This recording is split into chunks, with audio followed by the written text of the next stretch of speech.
नमस्कार दोस्तों, मैं सुनील कुमार आपका स्वागत करता हूं आपके अपने चैनल क्या ऐसा होता है में।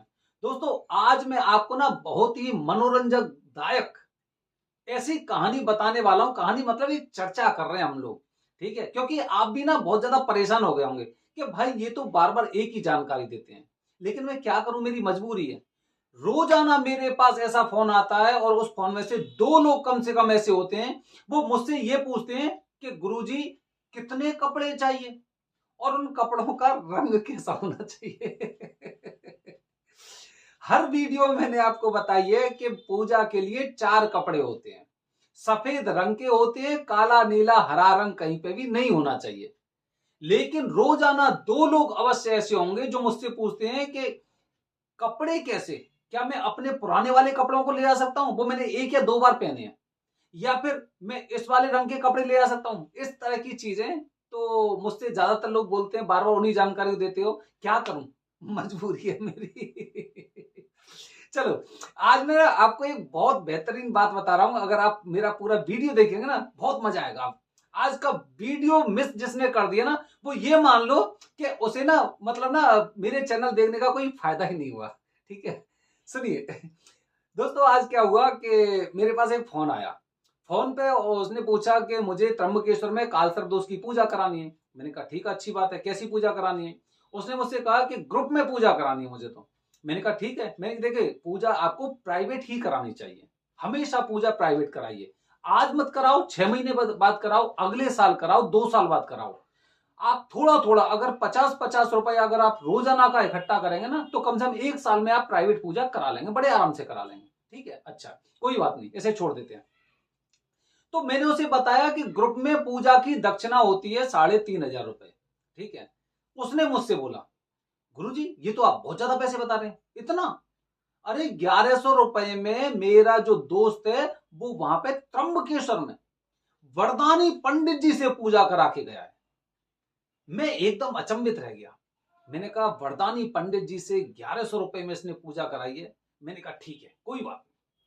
मैंने अपने जो पंडित जी वहां पे होते हैं, मैंने उनसे कहा कि गुरुजी आप एक बात बताइए, आप 3,500 रुपए ग्रुप पूजा का लेते हैं और वहां पे जो और गुरुजी हैं वो 1,100 रुपए ले रहे हैं। वो उन्होंने पता है मुझसे क्या बोला? सुनिए, उन्होंने मुझसे बोला एक काम करिए, मैं 700 रुपए में इनकी पूजा करवा दूंगा। ठीक है, 700 रुपए में पूजा करवा दूंगा त्र्यंबकेश्वर में। मैंने कि ऐसा कैसे? तो ऐसी जब बातचीत चलती रही ना हमारी, तो दोस्तों क्या हुआ कि सबसे पहली बात कि मैं आपको वरदानी पंडित जी की बात कर रहा हूं, उनकी बात नहीं कर रहा जो अपने आश्रम में ले जाते हैं, या यूपी एमपी बिहार या उधर बाहर के पंडित जी, मैं उनकी तो बात ही नहीं कर रहा। मैं 15,000 पंडित जी की बात नहीं कर रहा हूं, मैं बात कर रहा हूं वरदानी पंडित जी की, जो 200 के आसपास है, 200-250 होंगे, उनमें से बात कर रहा हूं। ठीक है, तो मैंने कहा ऐसा कैसे गुरुजी, बताइए मुझे। अब उन्होंने पूरी स्थिति बताई, क्योंकि जो वरदानी है वो तो वहां के कण कण से वाकिफ है, कण कण से वाकिफ है। मैंने सोचा चलो ठीक है, एक काम करते हैं, जो भी लोग मुझसे पूछते हैं मैं आगे भविष्य में ना उन्हें बताता रहूंगा, रेट बताता रहूंगा। बताओ 1,100 में पूजा करवानी है, 1,500 में करवानी है, 2,100 रुपए में करवानी है, 3,500 में करवानी, कैसे करवानी है पूजा, आप वो मुझे बताइए, कोई फिक्स नहीं है। ठीक है, वरदानी पंडित जी से पूजा आपकी 1,100 रुपए में हो सकती है। तो अब मैं बताऊं कैसे हो सकती है, थोड़ा सा ना सुनिए, गौर से सुनिए, कैसे हो सकती है। तो उन्होंने पूछा कि कैसे? तो उन्होंने मुझे बताया जो भी वहां पर 3 चौकी लगी रहती हैं, जब काल सर्प दोष की पूजा करते हैं ना, तो 3 चौकी लगी रहती हैं, उस पर कुछ गेहूं वगैरह और जो देवता वगैरह कलश वगैरह रखे रहते हैं। ठीक है, वो 3 चौकी पे से उन गेहूं को जो पूजा की गई है, जो सामग्री, उन्हें ना हटाया नहीं जाता। जो केवल आपने जो फूल चढ़ाए उन फूल को, चढ़े हुए फूल को वो हटा देते हैं। ठीक है, उन चढ़े हुए फूल को हटा देते हैं, और जो चौकी पे पूरी तरह से जो बने रहते हैं, जो वहां पे आप देखेंगे नवग्रह बने रहते हैं, दूसरी चौकी पे कुछ और कलश वगैरह रहते हैं, वहां पे नीचे भी गेहूं वगैरह होते हैं। मतलब आप कोई आपसे पहले ना कोई इंसान और उनकी पूजा कर चुका होता है। 1,100 रुपए में आपने पूजा कराई ना, आपके दोस्त ने पूजा कराई, मैं उसकी हकीकत बता रहा हूं आपको। ठीक है, तो मतलब ये है कि आप लोग मतलब आपसे पहले उनकी पूजा कोई और कर चुके हैं, उनसे पहले कोई और कर चुके होंगे, उनसे पहले कोई और कर चुके होंगे। अब ये देखिए कि आपने कौन सी सामग्री यूज की जिसे पहले कोई और पूजा कर चुका होता है। ऐसा होता है, आप 1100 रुपए देकर खुश हो रहे हैं कि चलो ठीक है, मैंने भाई 2000 रुपए बचा लिए या 2500 रुपए बचा लिए, ठीक है। लेकिन क्या हुआ कि पूजा आपकी कैसी, आप क्या सोच रहे हैं कि आप ग्रुप में पूजा कराने के पश्चात और पूजा की गई सामग्री से ही द्वारा पूजा कराकर अगर आप ये सोच रहे हैं कि आपको इसके बहुत अच्छे परिणाम मिलने वाले हैं, तो आप केवल हम लोगों की आस्था से खिलवाड़ कर रहे हो। ठीक है, सुनते जाइए, पूरी बात सुनिए और बता रहा हूं। अच्छा, ये हो गए 1100 रुपए वाले। अब आपको बता रहा हूं 2100 रुपए वाले। मैंने गुरुजी से पूछा, गुरुजी आप एक बात बताइए मुझे कि फिर चलो ठीक है, ये तो सामान ऐसा हो गया कि पूरी सामग्री उन्होंने ऐसी कैसी एज इट इज यूज कर ली, फिर 2100 वाली में क्या अंतर है? वो कह रहे, अब सुनिए, 2100 वाली में जब हम कुछ पात्र, कुछ सामग्री ऐसी यूज करते ना, तो उसका भी पूजा पर फर्क पड़ता है। हो सकता है उसमें से कुछ सामग्री पहले से यूज की गई हो, जिस सामग्री को किसी ने उपयोग कर लिया हो, साथ में जितने भी पात्र मतलब बर्तन वहां पर उपस्थित होंगे स्टील के होंगे। समझ रहे हैं? स्टील के बर्तन से आपकी पूजा कराई गई, ताम्र पत्र एक भी नहीं लिया गया, मतलब तांबे का कोई भी कलश आपकी पूजा में नहीं था। और उसके साथ में हो सकता है कि जो सामग्री कोई और इंसान पहले से पूजा कर चुका होगा, वो ऐसा कार्य कर चुका है। ठीक है, समझ गए? 2100 में पूजा हो रही है आपकी, समझते रहिए, देखते रहिए। विधि विधान बता रहा हूं मैं कि क्या आप लोग, क्या मतलब ना, वहां पे पंडितों की गलती नहीं है, गलती आपकी है, क्योंकि आपको सस्ता चाहिए, हर जगह सस्ता चाहिए। आप अगर मॉल में जाएंगे, कहीं पे कुछ ऐसी जगह जाएंगे, वहां पे आप मोल भाव नहीं करते। स्कूल में करके देखिए, आप कोर्ट कचहरी में करके देखिए, आप किसी मॉल में करके देखिए, आप ट्रेन की टिकट या एरोप्लेन की टिकट करा रहे हैं उसमें करके देखिए मोल भाव, तब मैं आपको मानता हूं। ठीक है, समझ रहे हैं? हम मोल भाव इस तरह से कर रहे हैं कि पंडितों ने इस तरह के गेम शुरू किए कि भाई इन्हें पूजा करानी है, सस्ता चाहिए इनके, लो भाई सस्ता लो, सस्ता लो। ठीक है, ये पूजा हो गई आपकी कैसी, 2100 वाली। ठीक है, अब इससे ऊपर 3100 3500 रुपए वाली पूजा जो मैंने आपको बताया है, उस हिसाब से वो पूजा आप ये मान सकते हैं कि वो पूजा आपकी सही होगी, जिसमें कि पूजा की सामग्री, पुष्प, अच्छी प्रतिमाएं, और जो पूजा के लिए जो बर्तन, जो पात्र यूज किए जाते हैं, वो तांबे के हो सकते हैं, होंगे, या पीतल के होंगे। समझ रहे हैं आप?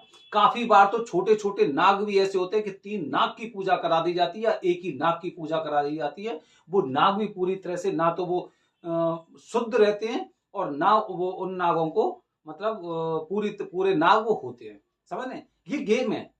आपको सस्ती पूजा चाहिए, आपको उस हिसाब से मिलता जा रहा है।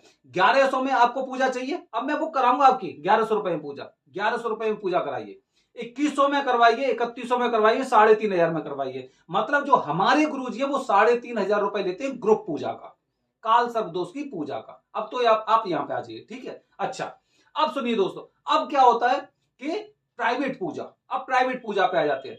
प्राइवेट पूजा की दक्षिणा त्र्यंबकेश्वर में करीब 6000-7000 के आसपास से शुरू हो रही है।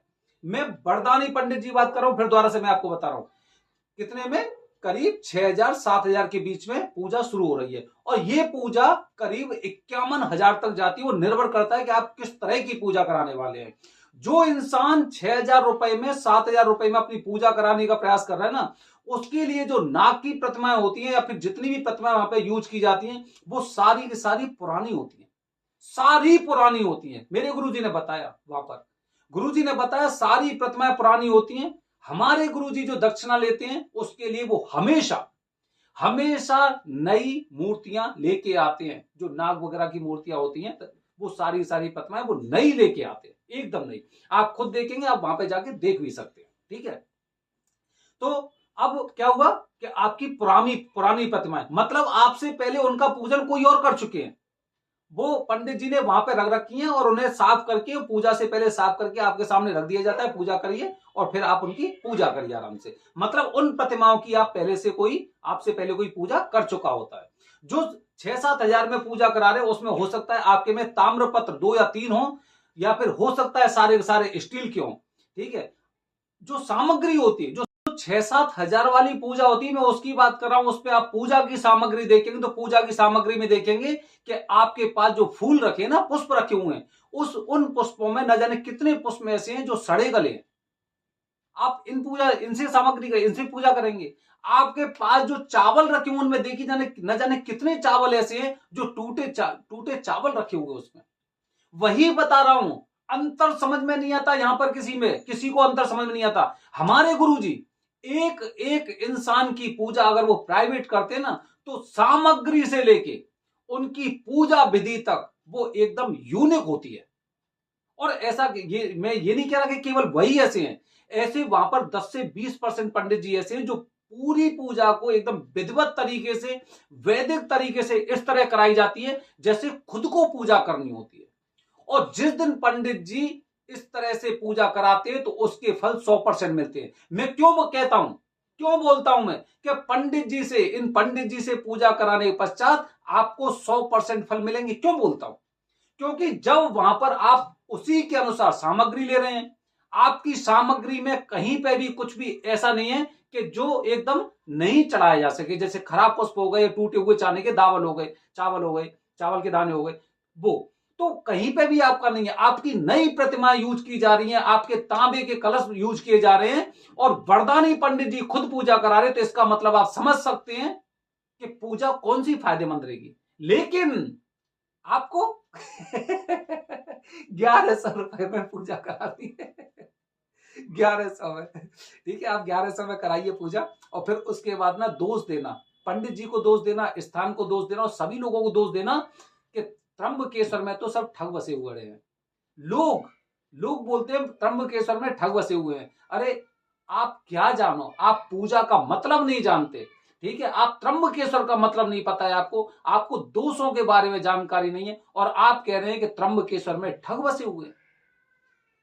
सोच बदलिए, क्योंकि जब मैं बदलूंगा ना, जब मैं कहूंगा कि नहीं मुझे ये वाली पूजा ये करवानी है, 3,500 वाली पूजा करवानी है, तो पंडित जी उसी हिसाब से पैसा खर्च करेंगे। ऐसा नहीं पूरे पूरे पैसे को वो अपनी जेब में रख ले, उसी हिसाब से खर्च करेंगे। लेकिन जब आप 1100 रुपए उन्हें दोगे तो आप खुद सोचिए क्या बचाएंगे, आपसे क्या बचाएंगे। ये चीजें निर्भर करती हैं आप लोगों के ऊपर। तो दोस्तों इस तरह से त्र्यंबकेश्वर में अगर आप ये सोच रहे हैं कि 1100 रुपए मैंने पूजा करवा ली, मैंने बहुत बड़ा काम कर लिया, तो आप ये सोचिए कि आपका आना जाना तो व्यर्थ गया, आपका समय पूरा खराब गया, आपके 1100 रुपए खराब हुए, लेकिन फल उसकी चिंता मत करना, उसकी चिंता मत करना। हो सकता है मिल जाए और हो सकता है ना मिले, क्योंकि जहां तक अनुमान है, मैं पूरा कॉन्फिडेंस से नहीं कह रहा, लेकिन जो गुरुजी ने बताया उसके अनुसार बता रहा हूं कि वो सामग्री, वो पात्र, वो नाग सब पहले से ही पूजा उनकी हो चुकी होती है और जिनकी पूजा हो चुकी होती है फिर द्वारा उन्हीं सामग्री से फल मिलना मुश्किल होता है। दोस्तों बने रहिए हमारे चैनल के साथ, इसी तरह आपको और भी जानकारी दूंगा। लेकिन अब अगली बार मुझसे ये मत पूछना कितने कपड़े लेके आने हैं। हर हर महादेव।